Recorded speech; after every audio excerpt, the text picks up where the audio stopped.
tradition of supporting vulnerable and homeless people around Greyfriars and the Grassmarket area. And what we had here at Greyfriars was a kind of very traditional soup kitchen, offering hospitality and friendship to people. And one of the things that I had started to collect before I moved to Greyfriars was old church pews, which were being discarded by churches all over Scotland. And I started to collect them, and I had this idea of setting up a woodwork shop. And so one of the things that we started to think about when GCP started was, how could we transform a handout into a hand up? And we started offering cooking classes, we started a woodwork project recycling old church pews, we started a gardening project, we started a textiles and weaving project. Lots of opportunities for people to develop skills, to learn some crafts, and to begin to make positive steps in their lives. So that's really how it all started, about 8 years ago.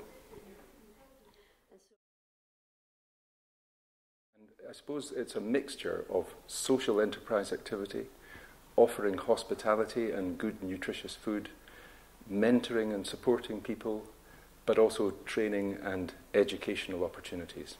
And so there's really something for everyone. You know, there's a film-making group, there's a group that bakes bread, there's a group that makes cakes and pies, there's a group that does herb gardening and growing vegetables. Much of the food that we actually prepare and serve here, we actually grow ourselves.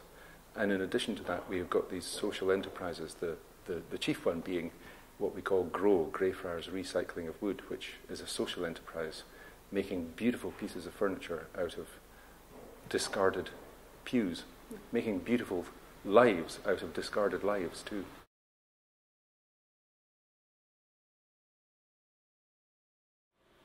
A lot of the people who come here have sometimes had very, very bad experiences in their lives. They've perhaps missed out on an education, they've perhaps not been in a supportive environment as they've grown up.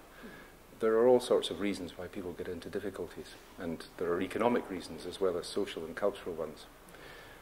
The difference is that this is a place where people can develop skills, where people can feel that they're nurtured and supported, where people are given respect, and you can see constantly a real transformation taking place in many people's lives, where there's very low self-esteem, there's no sense of ambition, no sense of being capable of anything. And suddenly people become artisan craftsmen.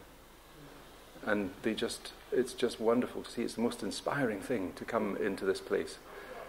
And I do, just to sort of recharge my batteries and be inspired, because there are such fantastic people here, just making wonderful forward steps in their lives.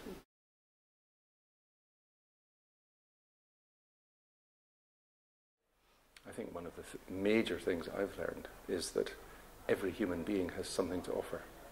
And the idea that we should just warehouse people, just put them on benefits, maintain them, and not have expectations of people, not feel that they can make a contribution, I think is a disgrace. It's an absolute shameful thing, because so many people, they just want to make a positive contribution to their community, to make something good out of their lives.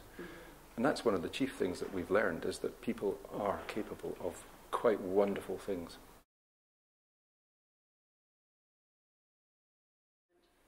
Well, organisations like the Church of Scotland and the Parish Development Fund have been incredibly supportive of us over the years as we've developed.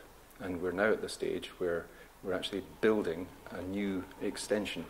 It's going to cost us over £2 million. It's under construction, it's about a quarter of the way through, and it will be finished by the end of this year. And that building will give us an opportunity to continue to develop our educational programme. There'll be a suite of classrooms built. There'll also be a large catering quality kitchen and dining area, a big foyer, a rentable space which can be used for theatre or for conferences or exhibitions or any kind of events. But that will generate revenue for us, so that we'll be less and less dependent, we hope, on grants, but more able to sort of operate out of the building as a social enterprise. And all of that should be completed within the next, by the end of this year, which was very exciting. So we're very grateful to PDF and all the people who've supported us to make all this possible.